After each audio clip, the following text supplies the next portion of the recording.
ਸਤਿ ਸ਼੍ਰੀ ਅਕਾਲ। ਤੁਸੀਂ ਜੁੜੇ ਹੋਏ ਹੋ ਪੰਜਾਬੀ ਰੇਡੀਓ ਯੂਐਸਏ ਦੇ ਨਾਲ ਤੇ ਮੈਂ ਹਾਂ ਪ੍ਰਵੀਨ ਸ਼ਰਮਾ ਲੈ ਕੇ ਹਾਜ਼ਰ ਹਾਂ ਪ੍ਰੋਗਰਾਮ ਖਬਰ ਤੇ ਨਜ਼ਰ। ਪੰਜਾਬੀ ਰੇਡੀਓ ਯੂਐਸਏ ਨੂੰ ਇਸ ਵੇਲੇ ਤੁਸੀਂ ਸੁਣ ਰਹੇ ਹੋ AM FM ਸਟੇਸ਼ਨਸ ਦੇ ਨਾਲ ਰੇਡੀਓ ਸੈੱਟ ਤੇ ਨੈਟ ਤੇ mobile app social media platforms Facebook YouTube ਤੇ ਸੁਣ ਰਹੇ ਹੋ ਦੇਖ ਰਹੇ ਹੋ। ਸਾਰੇ ਹੀ ਦਰਸ਼ਕਾਂ ਦਾ ਪ੍ਰੋਗਰਾਮ ਖਬਰ ਤੇ ਨਜ਼ਰ ਦੇ ਵਿੱਚ ਸਵਾਗਤ ਹੈ। ਕਈ ਅਹਿਮ ਖਬਰਾਂ ਨੂੰ ਲੈ ਕੇ ਚਰਚਾ ਕਰਨ ਦੇ ਲਈ ਮੇਰੇ ਨਾਲ ਜੁੜ ਚੁੱਕੇ ਨੇ ਪੰਜਾਬ ਤੋਂ ਪੱਤਰਕਾਰ ਦੀਪਕ ਸ਼ਰਮਾ ਚਨਾਰਥਲ ਜੀ। ਸ਼ਰਮਾ ਜੀ, ਸਤਿ ਸ਼੍ਰੀ ਅਕਾਲ ਜੀ। ਸਵਾਗਤ ਹੈ ਜੀ ਪੰਜਾਬੀ ਰੇਡੀਓ ਯੂਐਸਏ ਤੇ। ਸਤਿ ਸ਼੍ਰੀ ਅਕਾਲ ਪ੍ਰਵੀਨ ਜੀ, ਸਾਰੇ ਦਰਸ਼ਕਾਂ ਨੂੰ ਸਰੋਤਿਆਂ ਨੂੰ ਮੇਰੀ ਪਿਆਰ ਭਰੀ ਸਤਿ ਸ਼੍ਰੀ ਅਕਾਲ ਜੀ। ਪ੍ਰੋਗਰਾਮ ਦੇ ਵਿੱਚ ਅੱਗੇ ਵਧਣ ਤੋਂ ਪਹਿਲਾਂ ਧੰਨਵਾਦ ਕਰਦੇ ਚੱਲੀਏ ਸਪਾਂਸਰ ਦਾ ਤੇ ਨਾਲੋਂ ਨਾਲ ਦੱਸਦੇ ਚੱਲੀਏ ਕਿ ਖਬਰ ਤੇ ਨਜ਼ਰ ਅੱਜ ਦਾ ਇਹ ਪ੍ਰੋਗਰਾਮ ਸਾਲ 2023 ਦੀ 20 ਜੂਨ ਦਾ ਪ੍ਰੋਗਰਾਮ ਹੈ ਤੇ ਦਿਨ ਅੱਜ ਮੰਗਲਵਾਰ ਹੈ।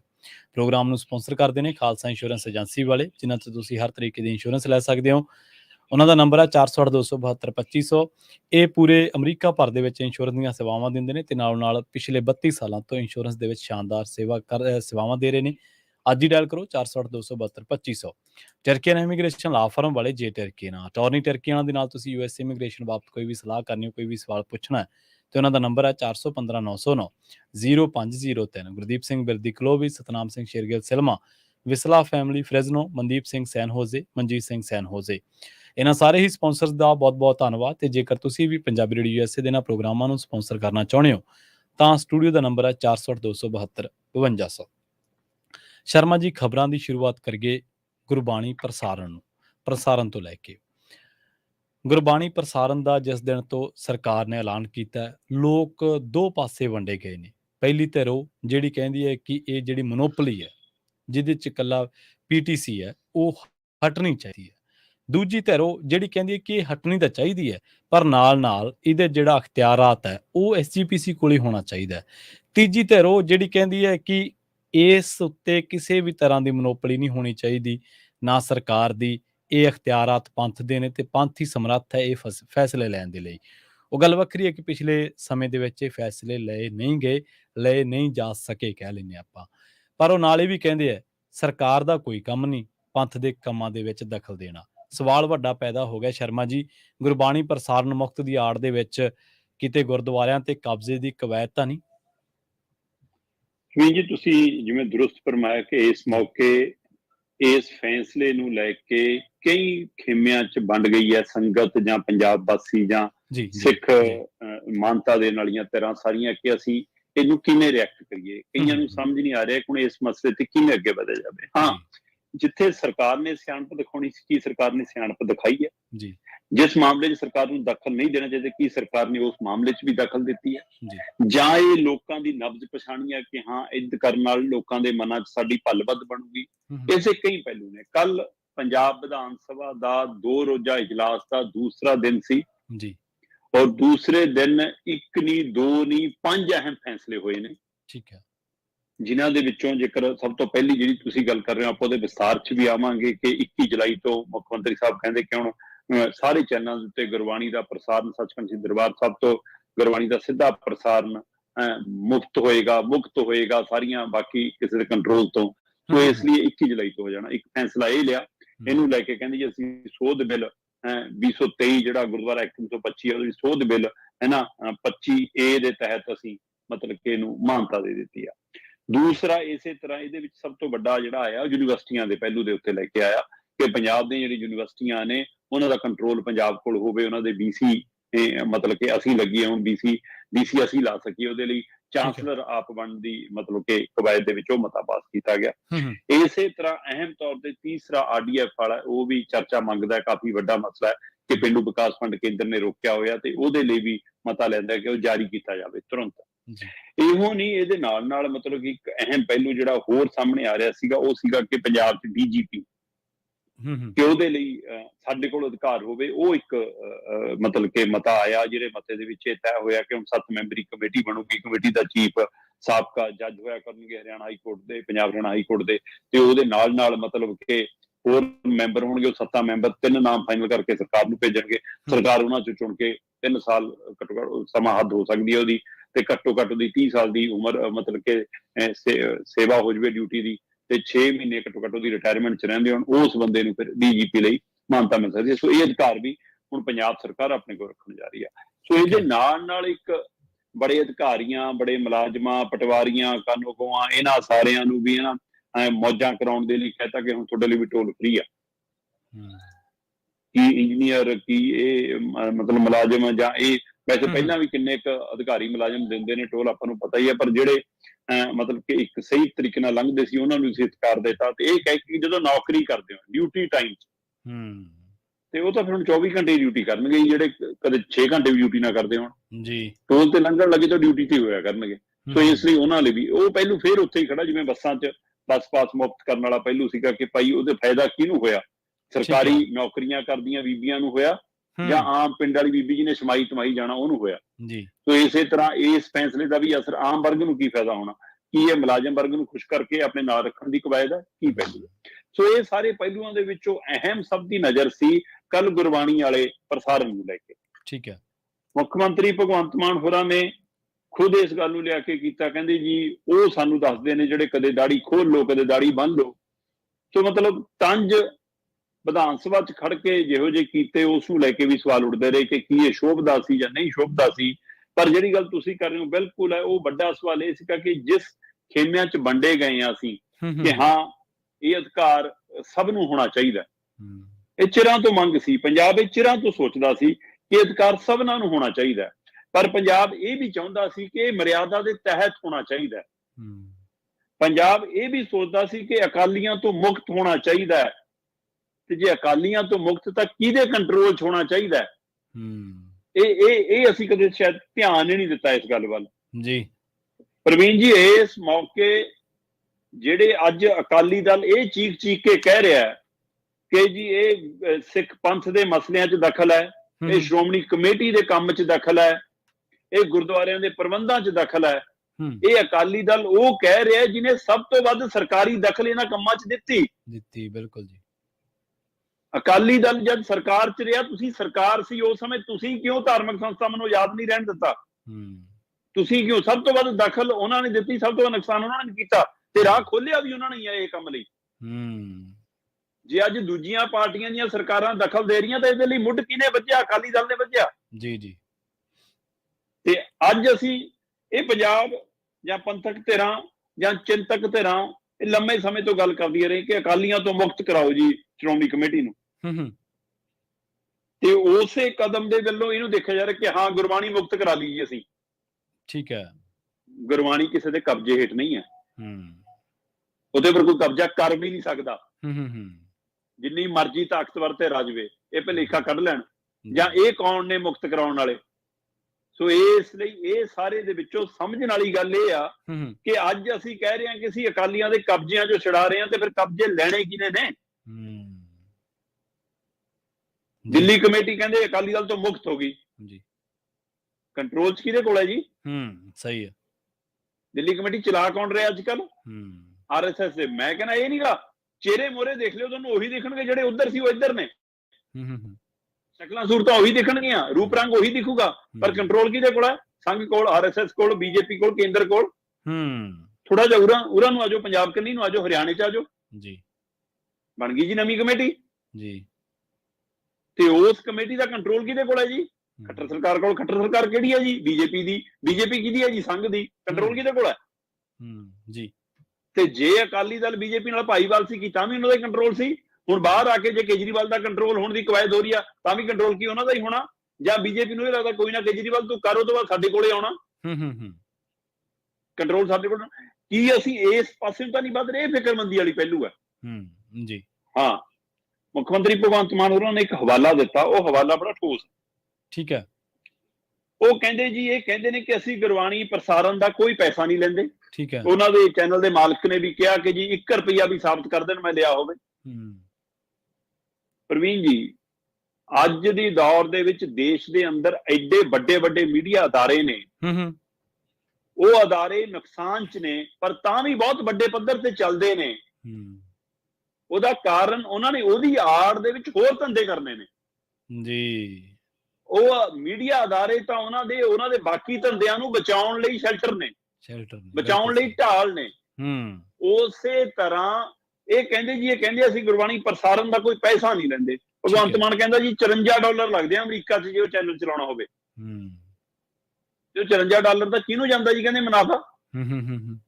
ਤੇ ਉਹ ਜੇ $54 ਲੈ ਕੇ ਸਾਡਾ ਸਾਰਾ ਭਾਈਚਾਰਾ ਦੇਖਦਾ ਉਹਨੂੰ ਕਿ ਉਹਨਾਂ ਨੇ ਤਾਂ ਸਿਰਫ ਗੁਰਬਾਣੀ ਦੇ ਲਈ ਚੈਨਲ ਲਵਾਇਆ, ਉਹ ਉਹਦੀਆਂ ਕਿੰਨੀਆਂ ਮਤਾਂ ਨਾਲ ਉਹ ਸਹਿਮਤ ਨਹੀਂ ਹੈਗੇ, ਪਰ ਤਾਂ ਵੀ ਕਹਿੰਦੇ ਜੀ ਉਹਦੇ ਨਾਲ ਰਿਕਾਰਡ 'ਚ ਕੀ ਆਉਂਦਾ ਮਸ਼ੀਨ ਦੇ ਉੱਤੇ ਕਿ TRP ਇਸ ਚੈਨਲ ਦੀ ਇੰਨੀ, ਤੇ ਕਹਿੰਦੇ ਫਿਰ ਉਹ TRP ਦਾ ਫਾਇਦਾ ਇਸ਼ਤਿਹਾਰ ਦੇ ਰੂਪ 'ਚ ਮਿਲਦਾ ਹੈ, ਤੇ ਗੁਰਬਾਣੀ ਕਰਕੇ ਤੁਸੀਂ ਮੁਨਾਫਾ ਨਹੀਂ ਕਮਾ ਰਹੇ ਜੀ। ਇਹ ਇਸ ਲਈ ਕਹਿੰਦੇ ਜੀ ਇਹ ਤੋਂ ਮੁਕਤ ਕਰਨਾ, ਅਸੀਂ ਮਾਡਰਨ ਮਸੰਦਾਂ ਤੋਂ ਮੁਕਤ ਕਰਨਾ, ਤੇ ਮੈਂ ਲਿਆਇਆ ਜੀ।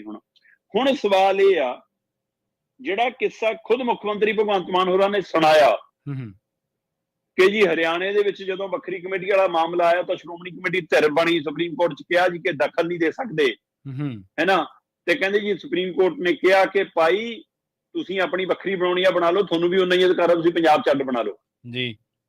ਕੀ ਇਹ ਗੱਲ ਭਗਵੰਤ ਮਾਨ ਹੋਰਾਂ ਨੇ ਇਸ ਲਈ ਦੱਸੀ ਕਿ ਅਸੀਂ ਭਾਈ ਅੱਡ ਕਮੇਟੀ ਵੀ ਬਣਾਵਾਂਗੇ ਹੁਣ? ਕੀ ਇਹ ਉਧਰ ਨੂੰ ਵਧਣ ਵਾਲੀ ਕਵਾਇਦ ਹੈ?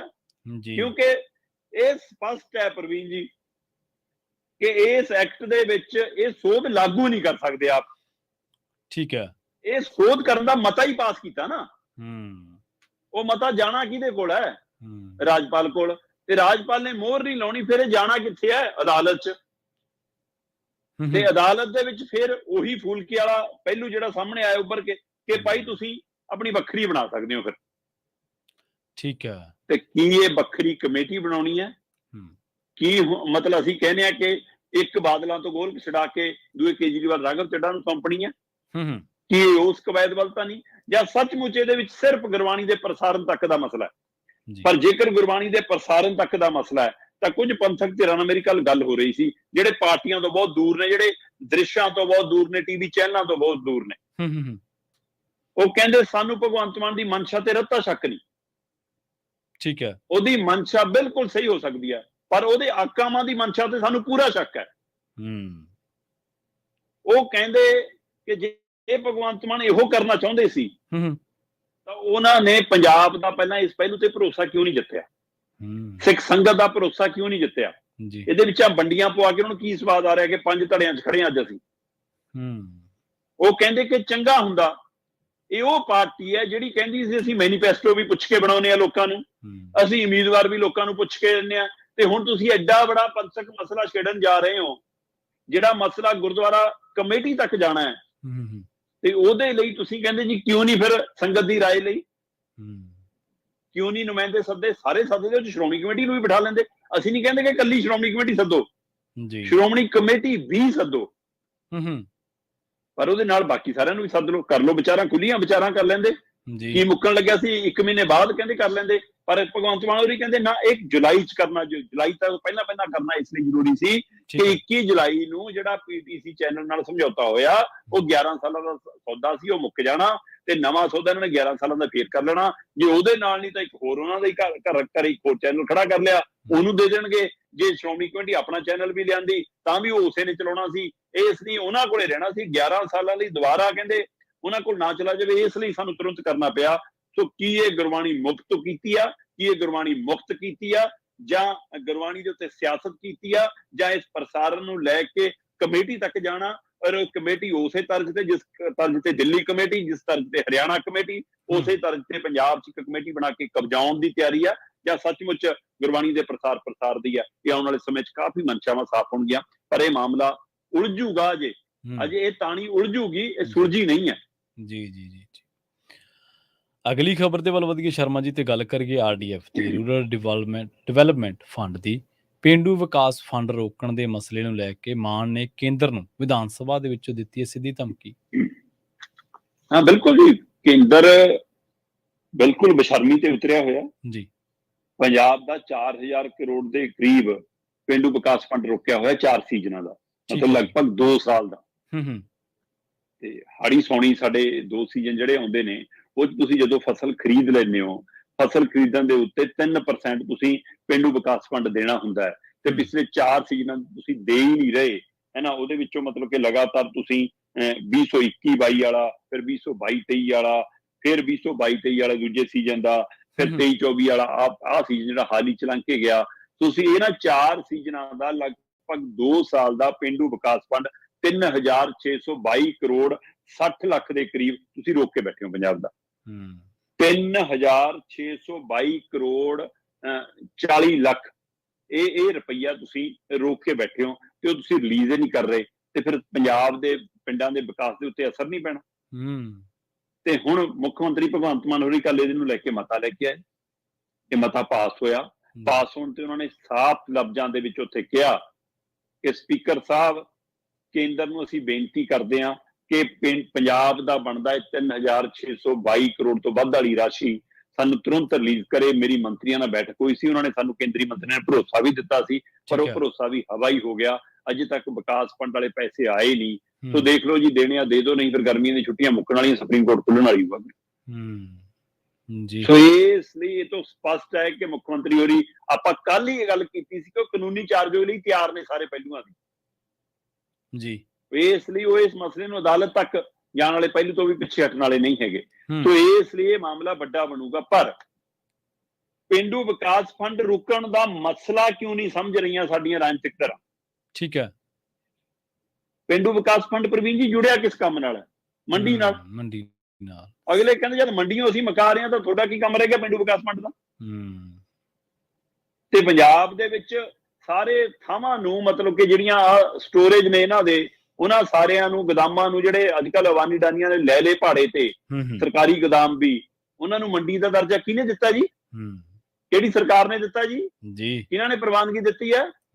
ਸੋ ਇਸ ਲਈ ਜਦੋਂ ਅਗਲੇ ਕਹਿੰਦੇ ਉਹ ਮੰਡੀਆਂ ਬਣ ਗਈਆਂ, ਉਹਨਾਂ ਮੰਡੀਆਂ ਦੀ ਕੀ ਲੋੜ ਹੈ? ਹੌਲੀ ਹੌਲੀ ਮੰਡੀਆਂ ਤਾਂ ਮਕਾਉਣੀਆਂ ਨੇ ਜੀ। ਔਰ ਇਸ ਲਈ ਇਹ ਇਸੇ ਲਈ ਰੋਕਿਆ ਜਾ ਰਿਹਾ ਕਿ ਜਦੋਂ ਮੰਡੀ ਨਹੀਂ ਤਾਂ ਪੇਂਡੂ ਵਿਕਾਸ ਫੰਡ ਕਾਹਦਾ? ਬਿਲਕੁਲ। ਤੇ ਹੁਣ ਤੋਂ ਇਹ ਰੇੜਕਾ ਪਾਉਣਗੇ ਤਾਂ ਮਾਮਲਾ ਉੱਥੇ ਜਾ ਕੇ ਨਿਬੜੂਗਾ ਕਿ ਲਓ ਜੀ, ਕਿਸਾਨ ਨੂੰ ਤਾਂ ਉੱਥੇ ਵੱਧ ਫਾਇਦਾ ਮਿਲਦਾ ਜੀ, 4 ਪੈਸੇ ਵੱਧ ਮਿਲ ਗਏ ਜੀ। ਪਰ 2 ਸਾਲ ਬਾਅਦ ਯਾਦ ਰੱਖਿਓ, ਜਦੋਂ ਵੀ ਇਹ ਮੰਡੀਆਂ ਮੁੱਕੀਆਂ ਤਦ ਪੰਜਾਬ ਦੇ ਕਿਸਾਨ ਨਾਲ ਹਿਮਾਚਲ ਵਾਲੇ ਸੇਬਾਂ ਵਾਲੇ ਵਪਾਰੀਆਂ ਵਾਲੀ ਹੋਣੀ ਆ, ਜੋ ਉੱਥੇ ਸੇਬਾਂ ਦੇ ਕਿਸਾਨਾਂ ਨਾਲ ਹੋਈ ਆ। ਤੇ ਉੱਥੇ ਵਪਾਰੀ ਛੋਟਾ ਖਤਮ ਕਰਕੇ ਬੜੇ ਘਰਾਣੇ ਆ ਗਏ, ਤੇ ਜਦੋਂ ਛੋਟਾ ਵਪਾਰੀ ਮੁੱਕ ਗਿਆ ਤੇ ਫਿਰ ਅੱਜ ਉਹਨਾਂ ਦੇ ਸੇਬਾਂ ਦੇ ਮੁੱਲ ਕੀ ਪੈ ਰਿਹਾ, ਉੱਥੇ ਦੇ ਕਿਸਾਨ ਨੂੰ ਪੁੱਛ ਕੇ ਦੇਖੋ, ਸੇਬ ਦੇ ਬਾਗਬਾਨ ਵਾਲਿਆਂ ਨੂੰ ਪੁੱਛ ਕੇ ਵੇਖੋ। ਸੋ ਇਸ ਲਈ ਇਹ ਧਮਕੀ ਆ, ਜਾਂ ਕੋਰਟ ਜਾਣਾ ਹੀ ਜਾਣਾ, ਜਾਂ ਉਹ ਤੋਂ ਬਾਅਦ ਜਾ ਕੇ ਉੱਥੇ ਮਿੰਨਤ ਕਰ ਲੈਣੀ, ਜਾਂ ਸੱਚਮੁੱਚ ਅੜਨ ਦੀ ਤਿਆਰੀ ਆ। ਇਹ ਬਹੁਤ ਵੱਡਾ ਮਸਲਾ ਹੈ ਪੰਜਾਬ ਨਾਲ। ਮੈਨੂੰ ਲੱਗਦਾ ਇਸ ਮਸਲੇ ਤੇ ਪੰਜਾਬ ਦੀਆਂ ਸਾਰੀਆਂ ਧਿਰਾਂ ਨੂੰ ਨਾਲ ਖੜਨ ਦੀ ਲੋੜ ਆ, ਇੱਕ ਮਤ ਹੋ ਕੇ। ਇਹ ਨਹੀਂਗਾ ਕਿ ਹਰ ਗੱਲ ਤੇ ਬਾਈਕਾਟ ਕਰੋ ਤੇ ਬਾਹਰ ਆ ਜਾਓ। ਕਹਿੰਦੇ ਜੀ ਸਾਨੂੰ ਬੋਲਣ ਦਾ ਮਤਲਬ, ਬੋਲਣੇ ਜਾਂਦੇ ਹੋ ਤੁਸੀਂ, ਸੁਣ ਵੀ ਚਲੇ ਜਾਓ ਕਦੇ। ਜੀ। ਵਿਰੋਧੀ ਧਿਰਾਂ ਸਾਨੂੰ ਬੋਲਣ ਦਾ ਮੌਕਾ ਨਹੀਂ ਜੀ। ਕੋਈ ਨਾ, ਤੁਸੀਂ ਬਾਹਰ ਵੀ ਜਾਣ ਤੋਂ ਪਹਿਲਾਂ ਵੀ ਬੋਲ ਕੇ ਜਾਂਦੇ ਹੋ, ਆ ਕੇ ਵੀ ਬੋਲਦੇ ਹੋ ਜੀ। ਕੁਝ ਚੈਨਲ ਤਾਂ ਤੁਹਾਨੂੰ ਦਿਖਾਉਂਦੇ ਹੀ ਨੇ। ਅੱਜ ਕੱਲ ਤਾਂ ਤੁਹਾਡੇ ਆਪਣੇ ਪੇਜ ਨੇ, ਤੁਹਾਡੇ ਆਪਣੇ ਪੇਜਾਂ ਤੁਸੀਂ ਸੁਣਾਉਣੇ ਹੀ ਹੋ। ਸੋ ਇਸ ਲਈ ਕੁਝ ਮਸਲਿਆਂ ਲਈ ਖੜੋ ਵੀ, ਅੰਦਰ ਬੈਠੋ ਵੀ। ਪਰ ਇਹ ਮਤਲਬ ਵਿਰੋਧੀ ਦਲ ਦਾ ਮਤਲਬ ਵਿਰੋਧੀ ਹੋਇਆ। ਜੇ ਆਮ ਆਦਮੀ ਪਾਰਟੀ ਦਾ ਵਿਰੋਧ ਸੀ ਤਾਂ 2 ਰੌਲਾ ਪਾ ਕੇ ਬਾਹਰ ਆ ਕੇ ਬੈਠ ਜਾਂਦੇ ਸੀ, ਹੈਨਾ। ਹੁਣ ਕਾਂਗਰਸੀ ਅਕਾਲੀ ਨੇ, ਚਾਹੇ 2.5 ਨੇ, ਚਾਹੇ 3 ਨੇ, ਬਾਹਰ ਆ ਕੇ ਬਹਿ ਜਾਂਦੇ ਜੀ। ਸਹੀ ਹੈ, ਬਿਲਕੁਲ। ਸੋ ਇਸ ਲਈ ਵਿਰੋਧੀਆਂ ਦਾ ਕੰਮ ਸਿਰਫ ਵਿਰੋਧ ਕਰਨਾ।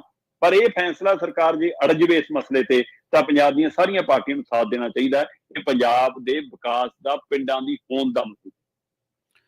ਹਾਂਜੀ, ਬਿਲਕੁਲ। ਕਿਸਾਨੀ ਲੜੀ ਤਾਂ ਇਸੇ ਕਰਕੇ ਸੀ ਕਿ ਸਾਰਾ ਕੁਝ ਜਿਹੜਾ ਉਹ ਬਹਾਲ ਰਵੇ। ਪਰ ਬਾਅਦ ਦੇ ਵਿੱਚ ਜਿਹੜੇ ਹੁਣ ਸੰਘਵਾਦ ਨੂੰ ਕਾਇਮ ਰੱਖਣ ਦੇ ਲਈ ਜਿਹੜੀ ਰਾਜਾਂ ਨੇ ਆਡਾ ਲਾਉਣਾ ਸੀਗਾ, ਰਾਜਾਂ ਨੇ ਜਿਹੜੀ ਪਹਿਰੇਦਾਰੀ ਕਰਨੀ ਸੀ, ਰਾਜ ਉਸ ਮਸਲੇ ਦੇ ਵਿੱਚ ਤਾਂ ਇੱਥੋਂ ਤੱਕ ਰਹਿ ਗਏ ਆ ਵੀ ਵਿਧਾਨ ਸਭਾ ਦੇ ਵਿੱਚ ਮਤਾ ਜਿਹਾ ਪੈ ਜਾਂਦਾ। ਕੇਂਦਰੀ ਖੇਤੀ ਕਾਨੂੰਨਾਂ ਦਾ ਬਾਰੇ ਤੁਸੀਂ ਦੇਖਿਆ ਹੀ ਹੈ, ਕੈਪਟਨ ਅਮਰਿੰਦਰ ਸਿੰਘ ਨੇ ਮਤੇ ਪਾ ਕੇ ਤੇ ਇੱਕ ਵਾਰੀ ਜਿਹੜਾ ਉਹ ਰੋਂਦੀ ਦੇ ਸਿਰ ਤੇ ਹੱਥ ਧਰਤਾ ਸੀ, ਕਹਿਣ ਵਾਲੀ ਗੱਲ ਹੈ। ਅਗਲੀ ਖਬਰ ਦੇ ਵੱਲ ਵਧੀਏ ਤੇ ਇਹ ਵੀ ਜਾ ਕੇ ਕਿਤੇ ਨਾ ਕਿਤੇ ਕੇਂਦਰ ਤੇ ਰਾਜ ਸਰਕਾਰ ਦੇ ਆਪਸੀ ਟਸਲਬਾਜ਼ੀ ਨਾਲ ਹੀ ਜੁੜਦੀ ਹੈ, ਟਕੜੀਕੇ ਨਾਲ ਹੀ ਜਾ ਜੁੜਦੀ ਹੈ। ਸ਼ਰਮਾ ਜੀ, ਰਾਜਪਾਲ ਦੇ ਖੰਭ ਕੁਤਰਨੇ ਕਹਿੰਦੇ ਆਸਾਨ ਨਹੀਂ ਮਾਨ ਸਰਕਾਰ ਦੇ ਲਈ। ਬਿਲਕੁਲ ਪ੍ਰਵੀਨ ਜੀ, ਕੱਲ ਜਿਹੜੇ ਵੀ ਫੈਸਲੇ ਆਏ, ਚਾਹੇ ਉਹ ਮਤਲਬ ਯੂਨੀਵਰਸਿਟੀਆਂ ਵਾਲਾ ਮਸਲਾ ਆਇਆ ਜੀ ਨਾ, ਚਾਹੇ ਉਹ ਆਪਣਾ ਜਿਹੜਾ ਚਾਂਸਲਰ ਲਾਉਣ ਵਾਲਾ ਮਸਲਾ ਆਇਆ, ਚਾਹੇ ਉਹ ਡੀਜੀਪੀ ਲਾਉਣ ਵਾਲਾ ਮਸਲਾ ਆਇਆ, ਹੈ ਨਾ, ਚਾਹੇ ਗੁਰਬਾਣੀ ਵਾਲੇ ਪਹਿਲੂ ਤੇ ਫੈਸਲਾ ਲਿਆ, ਇਹ ਸਾਰੇ ਜਾ ਕੇ ਰੁਕਣੇ ਕਿੱਥੇ ਆ ਜੀ? ਰਾਜਪਾਲ ਕੋਲ। ਰਾਜਪਾਲ ਦੀਆਂ ਮੋਹਰਾਂ ਲੱਗਣ ਤੋਂ ਬਾਅਦ ਇਸ ਨੂੰ ਕਾਨੂੰਨੀ ਮਾਨਤਾ ਮਿਲਣੀ, ਉਨੀ ਦੇਰ ਇਹ ਸਿਰਫ ਪਾਸ ਮਤੇ ਰਹਿ ਜਾਣੇ ਵਿਧਾਨ ਸਭਾ ਦੇ ਜੀ। ਤੇ ਹੁਣ ਇਹ ਸਾਰੇ ਮਸਲਿਆਂ ਦੇ ਵਿੱਚੋਂ ਸਭ ਤੋਂ ਵੱਡਾ ਮਸਲਾ ਜਿਹਦੇ ਸਿੱਧੇ ਰਾਜਪਾਲ ਦੇ ਪਰ ਕੁਤਰੇ ਜਾ ਰਹੇ ਆ, ਠੀਕ ਹੈ, ਉਹ ਹੈ ਜੀ ਚਾਂਸਲਰ। ਕਿ ਹੁਣ ਰਾਜਪਾਲ ਨਹੀਂ, ਪੰਜਾਬ ਦੀ ਯੂਨੀਵਰਸਿਟੀਆਂ ਦੇ ਚਾਂਸਲਰ ਪੰਜਾਬ ਦੇ ਮੁੱਖ ਮੰਤਰੀ ਹੋਣਗੇ। ਇਹ 'ਚ ਮੈਂ ਦੱਸ ਦਿਆਂ ਕਿ ਪੰਜਾਬ ਯੂਨੀਵਰਸਿਟੀ ਨਹੀਂ ਆਉਂਦੀ, ਠੀਕ ਹੈ, ਕਿਉਂਕਿ ਉਹਦੇ ਤਾਂ ਮਤਲਬ ਕਿ ਚਾਂਸਲਰ ਉਪ ਰਾਸ਼ਟਰਪਤੀ ਨੇ। ਇਹਦੇ ਵਿੱਚ ਜਿਹੜੀਆਂ ਪੰਜਾਬ ਦੇ ਅਧਿਕਾਰ ਖੇਤਰ 'ਚ ਨੇ, ਜਿਵੇਂ ਟੈਕਨੀਕਲ ਯੂਨੀਵਰਸਿਟੀ ਆ ਸਾਡੀ, ਜਿਵੇਂ ਖੇਤੀਬਾੜੀ ਯੂਨੀਵਰਸਿਟੀ ਆ ਸਾਡੀ, ਜਿਵੇਂ ਬਾਬਾ ਫਰੀਦ ਯੂਨੀਵਰਸਿਟੀ ਆ ਸਾਡੀ, ਹੈ ਨਾ, ਏਦਾਂ ਇਹ ਸਾਰੀ ਯੂਨੀਵਰਸਿਟੀਆਂ ਉਸ ਅਧਿਕਾਰ ਖੇਤਰ 'ਚ ਆਉਂਦੀਆਂ ਪੰਜਾਬੀ ਯੂਨੀਵਰਸਿਟੀ ਸੋ ਪਟਿਆਲਾ ਸ਼ਾਇਦ ਉਹ ਵੀ। ਹੈ ਨਾ, ਉਸ ਅਧਿਕਾਰ ਖੇਤਰ ਦੇ ਤਹਿਤ ਹੂੰ ਜੇਕਰ ਇਹ ਫੈਸਲਾ ਲਿਆ ਜਾਂਦਾ ਹੈ ਕਿ ਭਾਈ ਇਹਨਾਂ ਦੇ ਚਾਂਸਲਰ ਹੁਣ ਮੁੱਖ ਮੰਤਰੀ ਹੋਣਗੇ, ਔਰ ਇਹ ਮਤਾ ਪਾਸ ਕੀਤਾ, ਇਹਦੇ ਵਿੱਚ ਅਕਾਲੀ ਦਲ ਨੇ ਵੀ ਸਾਥ ਦਿੱਤਾ, ਔਰ ਆਪਾਂ ਕੱਲ ਵੀ ਕਹਿ ਰਹੇ ਸੀ ਇਹ ਹੋਣਾ ਚਾਹੀਦਾ ਜੀ। ਪਰ ਇਸ ਲਈ ਇਸ ਮਸਲੇ ਤੇ ਪਰਖ ਉਤਰਨੇ ਇਸ ਲਈ ਆਸਾਨ ਨਹੀਂ ਗਏ ਕਿ ਜਿਹੜੇ ਸੂਬਿਆਂ ਨੇ ਪਹਿਲਕਦਮੀ ਕੀਤੀ, ਜਿਹਦਾ ਹਵਾਲਾ ਦਿੱਤਾ ਗਿਆ ਕਿ ਜੀ ਮਹਾਰਾਸ਼ਟਰ ਨੇ ਕਰ ਲਿਆ, ਤਾਮਿਲਨਾਡੂ ਨੇ ਕਰ ਲਿਆ ਜੀ, ਕੇਰਲਾ ਨੇ ਕਰ ਲਿਆ ਜੀ, ਪੱਛਮੀ ਬੰਗਾਲ ਨੇ ਕਰ ਲਿਆ ਜੀ, ਪਰ ਲਾਗੂ ਕਿੱਥੇ ਹੋਇਆ? ਸਾਰੇ ਕਾਨੂੰਨੀ ਦਾ ਪੇਚਾਂ ਚੁਲਝਿਆ, ਸਾਰਾ ਅਦਾਲਤੀ ਗੇੜਿਆਂ ਚੁਲਝਿਆ। ਸੋ ਜਿੱਥੇ ਮਰਜ਼ੀ ਝਾਤ ਮਾਰ ਕੇ ਦੇਖ ਲਓ ਜੀ, ਮਤਲਬ ਮਹਾਰਾਸ਼ਟਰ ਦੇ ਵਿੱਚ 2021 ਚ ਉद्धਵ ਠਾਕਰੇ ਸਰਕਾਰ ਨੇ ਕੀਤਾ ਸੀਗਾ ਕਿ ਉੱਥੇ ਦੀਆਂ ਯੂਨੀਵਰਸਿਟੀਆਂ ਦਾ ਚਾਂਸਲਰ ਮੁੱਖ ਮੰਤਰੀ ਹੋਊਗਾ, ਤੇ ਛਿੰਦੇ ਆਈ, ਛਿੰਦੇ ਨੇ ਆਉਂਦੀ ਉਹ ਫੈਸਲਾ ਵਾਪਸ ਲੈ ਕੇ ਫਿਰ ਰਾਜਪਾਲ ਨੂੰ ਅਧਿਕਾਰ ਦਿੱਤੇ ਜੀ। ਉਸ ਤੋਂ ਬਾਅਦ ਜੀ ਹੈ ਨਾ, ਇਸੇ ਤਰ੍ਹਾਂ ਪੱਛਮੀ ਬੰਗਾਲ ਦੇ ਵਿੱਚ ਸਰਕਾਰ ਨੇ 2022 ਚ ਕੀਤਾ ਸੀ ਕਿ ਰਾਜਪਾਲ ਨੂੰ ਹਟਾ ਕੇ ਮੁੱਖ ਮੰਤਰੀ ਨੂੰ ਉੱਥੇ ਉਹਨਾਂ ਨੇ ਚਾਂਸਲਰ ਲਾ ਲਿਆ, ਤੇ ਉਹ ਫੈਸਲਾ ਜੀ ਹੁਣ ਖੜਾ ਕਿੱਥੇ ਹੈ ਜੀ? ਉਹ ਸਾਰਾ ਕੁਝ ਅਦਾਲਤਾਂ ਦੇ ਵਿੱਚ ਧੱਕੇ ਖਾ ਰਿਹਾ, ਮਾਮਲਾ ਕੋਰਟ ਕਚਹਿਰੀ ਧੱਕੇ ਖਾ ਰਿਹਾ। ਇਸੇ ਤਰ੍ਹਾਂ ਮਤਲਬ ਕਿ ਤਾਮਿਲਨਾਡੂ ਦੇ ਵਿੱਚ ਵੀ ਅਪ੍ਰੈਲ 2022 ਦੇ ਵਿੱਚ ਲਿਆਂਦਾ ਗਿਆ ਸੀ ਇਹ ਬਿੱਲ, ਤੇ ਉਹ ਮਾਮਲਾ ਜੀ ਕੋਰਟ ਕਚਹਿਰੀ ਰੁਲ ਰਿਹਾ ਕਿਤੇ ਨਾ ਕਿਤੇ। ਰਾਜਸਥਾਨ ਵਾਲਾ ਮਾਮਲਾ ਵੀ ਇਸੇ ਤਰ੍ਹਾਂ, ਕੇਰਲ ਵਾਲਾ ਮਾਮਲਾ ਵੀ ਇਸੇ ਤਰ੍ਹਾਂ। ਸੋ ਇਸ ਲਈ ਇਹ ਤਾਂ ਸਪਸ਼ਟ ਹੈ ਕਿ ਕਿਉਂ ਮੋਹਰ ਲਾਊਗਾ ਮੁੱਖ ਮੰਤਰੀ ਭਗਵੰਤ ਮਾਨ ਹੋਰੀ? ਕਹਿੰਦੇ ਜੀ ਇਹ ਰਾਜਪਾਲ ਤਾਂ ਰੱਖਿਆ ਹੀ ਮੈਨੂੰ ਤੰਗ ਕਰਨ ਲਈ ਆ। ਮਤਲਬ ਆਪਾਂ ਲੰਮੇ ਸਮੇਂ ਤੋਂ ਗੱਲ ਕਰਦੇ ਹਾਂ ਕਿ ਜਿਨ੍ਹਾਂ ਸੂਬਿਆਂ ਦੇ ਵਿੱਚ ਬੀਜੇਪੀ ਜਾਂ ਉਹਨਾਂ ਦੇ ਭਾਈਵਾਲਾਂ ਦੀ ਸਰਕਾਰ ਨਹੀਂ ਆ, ਉੱਥੋਂ ਦੇ ਰਾਜਪਾਲ ਮੁੱਖ ਮੰਤਰੀ ਵਾਂਗ ਟ੍ਰੀਟ ਕਰਦੇ ਨੇ ਜੀ। ਪਰ ਜਿਹੜੇ ਚੁਣੇ ਹੋਏ ਮੁੱਖ ਮੰਤਰੀ ਨੇ ਉਹ ਵਿਧਾਨ ਸਭਾ 'ਚ ਖੜ ਕੇ ਸੰਵਿਧਾਨਕ ਭਾਸ਼ਾ ਤਾਂ ਬੋਲਣ ਘੱਟੋ ਘੱਟ, ਉਹਨਾਂ ਦਾ ਲਹਿਜਾ ਤਾਂ ਉਹ ਹੋਣਾ ਚਾਹੀਦਾ, ਤੰਜ ਤੁਹਾਡਾ ਵੱਡਾ ਹੋਵੇ, ਸ਼ਬਦਾਂ 'ਚ ਵਜਨ ਭਾਰੀ ਹੋਵੇ, ਪਰ ਉਸ ਨੂੰ ਬੋਲਣ ਲੱਗੇ ਥੋੜੀ ਮਰਿਆਦਾ ਦੀ ਜ਼ਰੂਰ ਲੋੜ ਹੈ। ਜਿਹੋ ਜਿਹਾ ਕੱਲ ਆ ਜੀ ਮੈਨੂੰ ਲਵ ਲੈਟਰ ਲਿਖਦਾ ਜੀ, ਦੇਖ ਲਓ ਆ ਰਾਜਪਾਲ, ਆ ਲਓ ਜੀ ਮੈਂ ਲੈ ਕੇ ਆਇਆ ਉਹਦੇ ਲਵ ਲੈਟਰ ਜੀ, ਜਵਾਬ ਨਹੀਂ ਦਿੰਦਾ, ਕਹਿੰਦੇ ਲਿਖੀ ਜਾਓ, ਤੁਹਾਡਾ ਕੰਮ ਕੀ, ਤੁਸੀਂ ਤਾਂ ਵਿਹਲੇ ਬੈਠੇ ਹੋ, ਕਹਿੰਦੇ ਤੁਹਾਡਾ ਹੋਰ ਤੁਹਾਨੂੰ ਕਰਨ ਨੂੰ ਕੀ ਹੈ ਤੁਹਾਡੇ ਕੋਲ? ਹੈਲੀਕਾਪਟਰ ਵੀ ਮੇਰਾ ਲੈ ਕੇ ਜਾਂਦੇ ਹੋ, ਕਹਿੰਦੇ 30 ਦਿਨ ਉੱਡ ਜਾਂਦੇ ਨੇ, ਕਹਿੰਦਾ ਫਿਰੋਜ਼ਪੁਰ ਕੰਨੀ ਨੂੰ ਹੈਲੀਕਾਪਟਰ ਮੇਰਾ ਲੈ ਕੇ ਜਾਂਦੇ ਨੇ ਤੇ ਮੈਨੂੰ ਇਹ ਤੰਗ ਕਰੀ ਜਾਂਦੇ ਨੇ, ਕਹਿੰਦੇ ਜੀ ਹੁਣ ਹੈਲੀਕਾਪਟਰ ਵੀ ਮੇਰਾ ਹੋ ਗਿਆ। ਜਿਹੜੇ ਕਹਿੰਦੇ ਸੀ ਕਿ ਇਹ ਤਾਂ ਸਾਰਾ ਕੁਝ ਲੋਕਾਂ ਦਾ, ਅਸੀਂ ਤਾਂ ਆਮ ਲੋਕ ਆ ਜੀ, ਮਤਲਬ ਤੁਸੀਂ ਅਡਾਓ ਤਾਂ ਵੀ ਪੈਸਾ ਲੋਕਾਂ ਦਾ ਹੀ ਫੁਕਣਾ ਤੇਲ ਜਨਾਬ, ਕੇਜਰੀਵਾਲ ਨੂੰ ਝੂਟੇ ਦੋ ਤਾਂ ਵੀ ਪੈਸਾ ਪੰਜਾਬ ਦਾ ਹੀ ਫੁਕਣਾ ਹੈ। ਬਿਲਕੁਲ 43 ਲੱਖ ਰੁਪਇਆ ਕਿਰਾਇਆ ਲਾ ਕੇ ਗੁਜਰਾਤ 'ਚ ਹੁਣ ਪ੍ਰਚਾਰ ਕਰਨ ਜਾਓ, ਹਿਮਾਚਲ 'ਚ ਹੈਲੀਕਾਪਟਰ ਲੈ ਕੇ ਜਾਓ। ਹੁਣ ਕੇਂਦਰ ਦੇ ਵੱਲੋਂ ਲਿਆਂਦੇ ਗਏ ਆਰਡੀਨੈਂਸ ਦੇ ਖਿਲਾਫ ਤੁਸੀਂ ਕੇਜਰੀਵਾਲ ਦੇ ਲਈ ਸਮਰਥਨ ਜਤਾਉਣ ਦੇ ਲਈ ਜਹਾਜ਼ ਲੈ ਕੇ ਜਾਓ, ਪੰਜਾਬ ਦਾ ਹੀ ਪੈਸਾ ਫੁਕਦਾ ਹੈ, ਤੇ ਫਿਰ ਰਾਜਪਾਲ ਵੀ ਫੁਕ ਰਿਹਾ, ਉਹ ਵੀ ਪੰਜਾਬ ਦਾ ਹੀ ਹੈ। ਫਿਰ ਫਰਕ ਕਿਹਦੇ 'ਚ ਕੀ ਹੈ ਜੀ? ਸੋ ਪਰ ਇਹ ਸਾਰੇ ਪਹਿਲੂ ਦੇ ਉੱਤੇ ਇਹ ਜਿਹੜਾ ਯੂਨੀਵਰਸਿਟੀ ਵਾਲਾ ਮਸਲਾ ਹੈ, ਇਹਦੇ ਤੇ ਸਭ ਤੋਂ ਵੱਧ ਤਕਲੀਫ ਰਾਜਪਾਲ ਨੂੰ ਇਸ ਲਈ ਹੋਣੀ ਕਿਉਂਕਿ ਰਾਜਪਾਲ ਦੇ ਪਰ ਕੁਤਰੇ ਜਾਣੇ ਆ। ਠੀਕ ਹੈ, ਹੋਰ ਲਾਉਣਗੇ ਜੀ, ਉਹ ਕਿਉਂ ਪ੍ਰਵਾਨ ਦੇਣਗੇ? ਤੇ ਫਿਰ ਮਾਮਲਾ ਜਾਊਗਾ ਕਿੱਥੇ? ਅਦਾਲਤ 'ਚ। ਸੋ ਮਾਨ ਸਰਕਾਰ ਨੂੰ ਇਸ਼ਤਿਹਾਰ ਦੇਣ ਦਾ ਮੌਕਾ ਮਿਲ ਗਿਆ। ਕੱਲ ਦਾ ਇੱਕ ਦਿਨ ਦਾ ਸਾਰਾ ਐਪੀਸੋਡ ਸਿਰਫ ਇਸ਼ਤਿਹਾਰਬਾਜ਼ੀ ਲਈ ਸਫਲ ਹੋਏਗਾ ਕਿ ਲਓ ਜੀ ਅਸੀਂ 21 ਜੁਲਾਈ ਤੋਂ ਗੁਰਬਾਣੀ ਦੇ ਪ੍ਰਸਾਰਣ ਨੂੰ ਪਹਿਲ ਕਰਤੀ, ਲਓ ਜੀ ਅਸੀਂ ਤਹਿਸੀਲਦਾਰਾਂ ਨੂੰ, ਨੰਬਰਦਾਰਾਂ ਨੂੰ, ਪਟਵਾਰੀਆਂ ਨੂੰ, ਇੰਜੀਨੀਅਰਾਂ ਨੂੰ ਸਾਰਿਆਂ ਨੂੰ ਟੋਲ ਮੁਕਤ ਕਰਤਾ, ਆ ਲਓ ਜੀ ਅਸੀਂ ਡੀਜੀਪੀ ਨੂੰ ਆਪਣਾ ਆਪ ਲਾ ਲਿਆ ਕਰਾਂਗੇ, ਆ ਲਓ ਜੀ ਹੁਣ ਅਸੀਂ ਮਤਲਬ ਕਿ ਚਾਂਸਲਰ ਆਪ ਬਣ ਗਏ, ਹੁਣ BC ਅਸੀਂ ਆਪਣੀ ਮਰਜ਼ੀ ਦੇ ਲਾਵਾਂਗੇ, ਬੇਸ਼ੱਕ ਅਸੀਂ ਸੰਘ ਵਾਲੇ ਦਿੱਲੀ ਤੋਂ ਲਿਆ ਕੇ ਹੀ ਲਾਈਏ ਤੇ ਪਰ ਲਾਵਾਂਗੇ ਅਸੀਂ। ਇਹ ਸਾਰੇ ਇਸ਼ਤਿਹਾਰ ਦੇਣ ਜੋਗੇ ਹੋ ਗਏ, ਬਾਅਦ ਚ ਮਾਮਲਾ ਕੋਰਟਾਂ 'ਚ ਧੱਕੇ ਖਾਈ ਜਾਵੇ, ਮਾਲ ਵਿਕਣ ਨੂੰ ਵੇਚ ਲਿਆ। ਸੋ ਇਸ ਲਈ ਕੁੱਲ ਮਿਲਾ ਕੇ ਪੰਜਾਬ ਦੇ ਪੈਸੇ ਦੀ ਬਰਬਾਦੀ ਇਸ ਸੈਸ਼ਨ 'ਚ ਵੀ ਹੋਈ ਆ, ਤੇ ਇਸ ਨੂੰ ਲੈ ਕੇ ਰਾਜਪਾਲ ਨਾਲ ਟਕਰਾਅ ਵੀ ਵਧਿਆ, ਕੇਂਦਰ ਨਾਲ ਟਕਰਾਅ ਵੀ ਵਧਿਆ, ਤੇ ਅਦਾਲਤੀ ਗੇੜੇ ਵੀ ਵੱਧ ਜਾਣੇ ਜੀ। ਪਿਛਲੇ ਦਿਨੀ ਆਪਾਂ ਚਰਚਾ ਕੀਤੀ ਸੀ ਕਿ ਕੇਂਦਰ ਸਰਕਾਰ ਕਹਿੰਦੀ ਸੀ ਵੀ ਜੇ ਤੁਸੀਂ ਯੂਰੀਆ ਲੈਣਾ ਤੇ ਤੁਹਾਨੂੰ ਗੋਹੇ ਦੀ ਖਾਦ ਵਾਲਾ ਜਿਹੜਾ ਥੈਲਾ ਹੈ ਉਹ ਵੀ ਲੈਣਾ ਪਊਗਾ। ਹੁਣ ਸੁਣਦੇ ਆ ਵੀ ਉਹ ਫੈਸਲਾ ਵਾਪਸ ਲੈ ਲਿਆ ਕੇਂਦਰ ਸਰਕਾਰ ਨੇ। ਫੈਸਲਾ ਵਾਪਸ ਲਿਆ ਨਹੀਂ ਪ੍ਰਵੀਨ ਜੀ, ਫੈਸਲਾ ਵਾਪਸ ਕਰਵਾਇਆ। ਹਾਂ ਬਿਲਕੁਲ ਇਹ ਸਹੀ ਹੈ ਜੀ ਜੀ। ਪੰਜਾਬ ਦੇ ਵਿੱਚ ਜਦੇ ਵਿਰੋਧ ਸ਼ੁਰੂ ਹੋ ਗਏ ਸੀ, ਠੀਕ ਹੈ, ਜਦੇ ਖੇਤੀਬਾੜੀ ਮੰਤਰੀ ਨਾਲ ਸੰਪਰਕ ਕੀਤਾ ਗਿਆ, ਜਦੇ ਪੰਜਾਬ ਦੇ ਪ੍ਰਸ਼ਾਸਨਿਕ ਅਧਿਕਾਰੀਆਂ ਨਾਲ ਜ਼ਿਲ੍ਹਾ ਪੱਧਰ ਤੇ ਜਥੇਬੰਦੀਆਂ ਨੇ ਸੰਪਰਕ ਕੀਤਾ, ਉਹਨਾਂ ਰਾਹੀਂ ਚਿੱਠੀਆਂ ਭੇਜ, ਮੈਮੋਰੈਂਡਮ ਭੇਜ, ਜਿਹੜੀਆਂ ਏਜੰਸੀਆਂ ਕੋਲ, ਜਿਹੜੇ ਉਹਨਾਂ ਦੇ ਸਪਲਾਇਰਾਂ ਕੋਲ, ਜਿਹੜੀਆਂ ਹੈ ਨਾ ਉਹਨਾਂ ਦੇ ਏਜੰਟਾਂ ਕੋਲ ਉਹ ਟਰੱਕ ਉਤਰ ਰਹੇ ਸੀ, ਉਹ ਟਰੱਕ ਵਾਪਸ ਭੇਜੇ ਪੰਜਾਬ ਚੋਂ ਗੋਹਾ ਖਾਦ ਦੇ। ਠੀਕ ਹੈ, ਤੇ ਉਸ ਕਾਰਨ ਫਿਰ ਪੰਜਾਬ ਦੇ ਖੇਤੀਬਾੜੀ ਨਵੇਂ ਬਣੇ ਮੰਤਰੀ ਉਹਨਾਂ ਨੇ ਬਕਾਇਦਾ ਖੁੱਡੀਆਂ ਹੋਰਾਂ ਨੇ ਬਕਾਇਦਾ ਕੇਂਦਰ ਦੇ ਨਾਲ ਇਹ ਸੰਪਰਕ ਕੀਤਾ, ਵਿਭਾਗਾਂ ਨਾਲ ਸੰਪਰਕ ਕੀਤਾ, ਆਪਣੇ ਅਧਿਕਾਰੀਆਂ ਨੂੰ ਹਦਾਇਤ ਕੀਤੀ ਤੇ ਉਸ ਤੋਂ ਬਾਅਦ ਆਖਰ ਕੇਂਦਰ ਨੇ ਚਿੱਠੀ ਭੇਜ ਕੇ ਫੈਸਲਾ ਵਾਪਸ ਲਿਆ। ਜੀ ਅੱਛਾ। ਪ੍ਰਵੀਨ ਜੀ 14 ਜੂਨ ਨੂੰ ਫੈਸਲਾ ਆਉਂਦਾ ਹੈ, ਚਿੱਠੀ ਜਾਰੀ ਹੁੰਦੀ ਹੈ ਕੇਂਦਰ ਦੀ ਵੱਖ-ਵੱਖ ਆਪਣੇ ਯੂਰੀਆ ਵਾਲੇ ਹੈ ਨਾ ਜਾਂ ਦੂਸਰੀ ਜਿਹੜੀ DAP ਖਾਦ ਵਾਲਿਆਂ ਨੂੰ ਕਿ ਭਾਈ 2 ਥੈਲਿਆਂ ਪਿੱਛੇ 1 ਗੋਹਾ ਖਾਦ ਜ਼ਰੂਰ ਚੁਕਾਉਣੀ ਆ। ਠੀਕ ਹੈ। 2 ਯੂਰੀਆ ਦੇ ਥੈਲੇ ਚੱਕੋ, ਨਾਲ 1 ਗੋਹੇ ਦੀ ਖਾਦ ਦਾ ਥੈਲਾ ਜ਼ਰੂਰ, DAP ਦਾ 2 ਥੈਲੇ ਚੱਕੋ, 1 ਗੋਹੇ ਦੀ ਖਾਦ ਜ਼ਰੂਰ, 300 ਰੁਪਇਆ ਪ੍ਰਤੀ ਥੈਲਾ ਦੇਣਾ ਹੀ ਪੈਣਾ ਜੀ। ਤੇ ਅੱਜ ਕੱਲ 1 ਕਿੱਲੇ ਵਾਲਾ ਵੀ ਕਿੰਨਾ ਯੂਰੀਆ ਪਾਉਂਦਾ ਹਿਸਾਬ ਲਾ ਲਓ ਤੇ ਕਿੰਨਾ ਗੋਹਾ ਉਹਨੂੰ ਵਾਧੂ ਚੱਕਣਾ ਪੈਣਾ, ਇੱਥੋਂ ਅੰਦਾਜ਼ਾ ਲਾ ਲਓ। ਫਿਰ ਇਸ ਫੈਸਲੇ ਦਾ 14 ਜੂਨ ਤੋਂ ਬਾਅਦ ਵਿਰੋਧ ਸ਼ੁਰੂ ਹੋਇਆ ਔਰ 5 ਦਿਨ ਨਹੀਂ ਟੱਪੇ ਕਿ 19 ਜੂਨ ਨੂੰ ਚਿੱਠੀ ਆ ਗਈ ਹੁਣ ਕਿ ਜੀ ਅਸੀਂ ਇਹ ਫੈਸਲਾ ਵਾਪਸ ਲੈਣਾ। ਸੋ ਇਹ ਏਕਤਾ ਦਾ ਫਲ ਹੈ। ਸੋ ਇਸ ਲਈ ਇਸ ਮਸਲੇ ਨੂੰ ਸਮਝਣ ਦੀ ਲੋੜ ਹੈ ਕਿ ਚਾਹੇ 3 ਖੇਤੀ ਵਾਲੇ ਮਾਮਲੇ 'ਚ 385 ਦਿਨ ਬੈਠ ਕੇ ਲੜਨਾ ਪਿਆ ਹੋਵੇ, ਚਾਹੇ ਆ 5 ਦਿਨਾਂ 'ਚ, ਜਦੋਂ ਏਕੇ ਨਾਲ ਲੜੋਗੇ ਤਾਂ ਹਮੇਸ਼ਾ ਜਿੱਤੋਗੇ। ਜੇ ਆਹ ਹੁਣ ਜਿਹੜੇ ਮਸਲੇ ਪੰਜਾਬ ਮੂਹਰੇ ਚੁਣੌਤੀ ਬਣ ਕੇ ਖੜੇ ਨੇ, ਜੇ ਸਾਰੇ ਇੱਕ ਤਰ੍ਹਾਂ ਦੀ ਰਾਏ ਬਣਾ ਲੈਣ ਤਾਂ ਜਿਹੜੀ ਮਰਜ਼ੀ ਸਰਕਾਰ ਹੋਵੇ, ਚਾਹੇ ਸੂਬਿਆਂ ਦੀ ਹੋਵੇ ਚਾਹੇ ਕੇਂਦਰ ਦੀ ਹੋਵੇ, ਉਸ ਨੂੰ ਮੋੜਾ ਕੱਟਣਾ ਪੈਂਦਾ। ਪਰ ਅਸੀਂ ਵੰਡੇ ਇੰਨੇ ਖੇਮਿਆਂ 'ਚ ਗਏ ਹਾਂ, ਕੋਈ ਕਹਿੰਦਾ ਨਾ ਅਕਾਲੀਆਂ ਨੇ ਗਲਤ ਕੀਤਾ, ਕੋਈ ਕਹਿੰਦਾ ਨਾ ਕਾਂਗਰਸੀਆਂ ਨੇ ਗਲਤ ਕੀਤਾ, ਕੋਈ ਕਹਿੰਦਾ ਨਾ ਆਪ ਨੇ ਗਲਤ ਕੀਤਾ, ਕੋਈ ਕਹਿੰਦਾ ਨਾ ਆ BJP ਵਾਲੇ ਗਲਤ ਕਰਦੇ ਨੇ, ਤੇ ਦੂਏ ਪਾਸੇ ਉਹ ਧਿਰ ਵੀ ਤਾਂ ਨਾਲੇ ਖੜੀ ਹੁੰਦੀ ਆ। ਕੀਤਾ ਚਾਹੇ ਗਲਤ ਹੋਵੇ ਪਰ ਉੱਚੀ ਦੇ ਕੇ ਕਹਿਣਾ ਨਾ ਬਾਈ ਅਸੀਂ ਤਾਂ BJP ਨਾਲ ਆ, ਨਾ ਅਸੀਂ ਤਾਂ ਅਕਾਲੀਆਂ ਦੇ ਨਾਲ ਖੜੇ ਆ, ਤਾਂ ਖਾਨਦਾਨੀ ਅਕਾਲੀ ਹੁੰਦੇ ਆ। ਲੈ ਅਸੀਂ ਤਾਂ ਨਵੇਂ ਝਾੜੂ ਵਾਲੇ, ਅਸੀਂ ਕਿਵੇਂ ਵਿਰੋਧ ਕਰ ਲਾਂਗੇ, ਕਬਰਾ ਖਾ ਲਓ, ਸਾਡੀ ਵੀ ਝੋਲੀ ਕੁਛ ਗਿਰ ਜਾਵੇ। ਸੋ ਇਸ ਲਈ ਜਦੋਂ ਅਸੀਂ ਪਾਰਟੀਆਂ ਨਾਲ ਖੜ ਜਾਂਦੇ ਆ ਫਿਰ ਅਸੀਂ ਮੁੱਦੇ ਦਾ ਅਰਥ ਸਮਝਣੋਂ ਬੀਨ ਹੋ ਜਾਂਦੇ ਆ, ਪਰ ਜਦੋਂ ਮੁੱਦੇ ਨਾਲ ਖੜਦੇ ਆ ਫਿਰ ਅਸੀਂ ਜਿੱਤਦੇ ਆ। ਇਹਦੀ ਉਦਾਹਰਨ 3 ਖੇਤੀ ਕਾਨੂੰਨ ਵੀ ਆ ਤੇ ਗੋਹਾ ਖਾਦ ਦਾ ਫੈਸਲਾ ਵਾਪਸ ਲੈਣਾ ਵੀ। ਜੀ। ਕਦੇ ਇਉਂ ਲੱਗਦਾ ਹੈ ਸ਼ਰਮਾ ਜੀ ਵੀ ਕੇਂਦਰ ਸਰਕਾਰ ਨਾ ਟੀਕੇ ਲਾ ਕੇ ਵੇਂਦੀ ਹੈ ਕਿਸਾਨਾਂ ਤੇ ਮਜ਼ਦੂਰਾਂ ਤੇ। ਜਿਹੜਾ ਚੱਲ ਜਾਂਦਾ ਹਾਂਜੀ, ਜਿਹੜਾ ਝੱਲ ਲਿਆ ਕਿਸੇ ਨੇ ਝੱਲ ਲਿਆ, ਨਹੀਂ ਤਾਂ ਕਿੰਨੇ ਚੱਲੀ ਹੋ ਜਾਂਦੇ ਨੇ। ਆ ਹੁਣ BSF ਨੂੰ ਕੰਟਰੋਲ ਚੱਲੇ ਗਿਆ ਨਾ। ਜੀ ਇਸ ਲਈ ਚੱਲ ਗਿਆ, ਅਗਲਾ ਦਾ ਅੱਧਾ ਪੰਜਾਬ ਕੰਟਰੋਲ ਕਰ ਲਿਆ ਬਿਨਾਂ ਜਿੱਤਿਆਂ BJP ਨੇ। ਜੀ ਬਿਲਕੁਲ। ਅਗਲੀ ਖਬਰ ਦੇ ਵੱਲ ਵਧੀਏ ਤੇ ਜਾਂਦਿਆਂ ਦੀ ਗੱਲ ਕਰੀਏ ਇੱਕ ਵਿਲੱਖਣ ਜੀ ਖਬਰ ਦੀ ਸ਼ਰਮਾ ਜੀ। ਖਬਰ ਇਹ ਆ ਰਹੀ ਹੈ ਕਿ ਗੁਜ਼ਾਰਾ ਭੱਤਾ ਦੇਣ ਦੇ ਲਈ ਇੱਕ ਘਰ ਵਾਲੇ ਨੇ, ਇੱਕ ਇਨਸਾਨ ਨੇ ਆਪਣੀ ਘਰ ਵਾਲੀ ਨੂੰ 7 ਬੋਰੀਆਂ ਦੇ ਵਿੱਚ ਸਿੱਕੇ ਭਰ ਕੇ ਦੇ ਦਿੱਤੇ।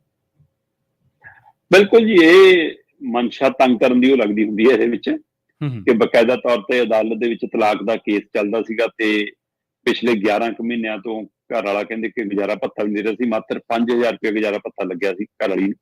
ਠੀਕ ਹੈ। ਤੇ ਉਹ 5000 ਵੀ ਨਹੀਂ ਅਦਾ ਕਰ ਰਿਹਾ ਸੀਗਾ ਤੇ ਫਿਰ ਅਦਾਲਤ ਨੇ ਜਦੋਂ ਦੇਖਿਆ ਕਿ ਉਹ ਨਹੀਂ ਅਦਾ ਕਰਦਾ ਤਾਂ ਉਹਨੇ ਗ੍ਰਿਫਤਾਰੀ ਦੇ ਹੁਕਮ ਦਿੱਤੇ ਤੇ ਉਹ ਘਰ ਵਾਲੇ ਨੂੰ ਜਦੋਂ ਗ੍ਰਿਫਤਾਰ ਕੀਤਾ ਤੇ ਉਹਨੇ ਆਪਣੇ ਘਰਦਿਆਂ ਨੂੰ ਕਿਹਾ ਕਿ ਫਿਰ ਭਾਈ ਲਿਆਓ ਪੈਸਾ। ਉਹਨਾਂ ਨੇ ਪਿਛਲੇ 11 ਮਹੀਨਿਆਂ ਦੇ 55000 ਰੁਪਇਆ 7 ਬੋਰੀਆਂ 'ਚ 1 ਔਰ 2 ਰੁਪਏ ਦੇ ਸਿੱਕੇ ਭਰ ਕੇ ਜਮ੍ਹਾਂ ਕਰਾਤਾ।